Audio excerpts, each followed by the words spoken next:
আমেরিকার ভবিষ্যৎ president Baron Trump. নামটা শুনলেই কৌতূহল জাগে, তাই না? ব্যারন ট্রাম্প, তিনি সাবেক মার্কিন প্রেসিডেন্ট ডোনাল্ড ট্রাম্পের সর্বকনিষ্ঠ ছেলে।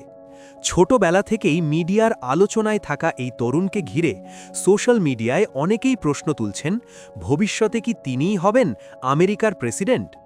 বর্তমানে ব্যারন ট্রাম্প মূলত পড়াশোনায় মনোযোগী। রাজনৈতিক মঞ্চে তাকে এখনও সরাসরি সক্রিয়ভাবে দেখা যায়নি। তবে ইতিহাস বলে, আমেরিকার রাজনীতিতে পারিবারিক প্রভাব নতুন কিছু নয়।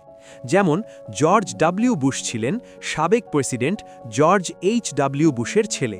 আবার জন কেনেডির পরিবারও দীর্ঘদিন রাজনীতিতে প্রভাব রেখেছে।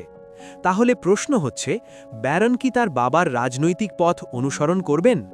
অনেক বিশ্লেষক মনে করেন ব্যারনের সামনে দুইটি পথ খোলা। এক, তিনি সম্পূর্ণ ভিন্ন পেশায় যেতে পারেন। দুই, সময়ের সঙ্গে সঙ্গে রাজনীতিতে প্রবেশ করতে পারেন।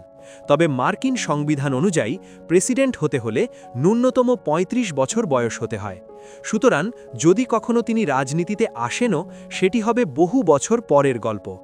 আরেকটি গুরুত্বপূর্ণ বিষয় হল, রাজনীতি শুধুমাত্র পারিবারিক পরিচয়ের উপর নির্ভর করে না। জনপ্রিয়তা, নেতৃত্বগুণ, নীতিগত অবস্থান এবং জনসমর্থন সবকিছুই গুরুত্বপূর্ণ। সবশেষে বলা যায়, আমেরিকার ভবিষ্যৎ প্রেসিডেন্ট ব্যারন ট্রাম্প এখনও একটি সম্ভাবনা, একটি জল্পনা মাত্র। ভবিষ্যতই বলে দেবে তিনি কি হোয়াইট হাউসের পথে হাঁটবেন, নাকি নিজের জন্য বেছে নেবেন একদম আলাদা কোনো দিগন্ত।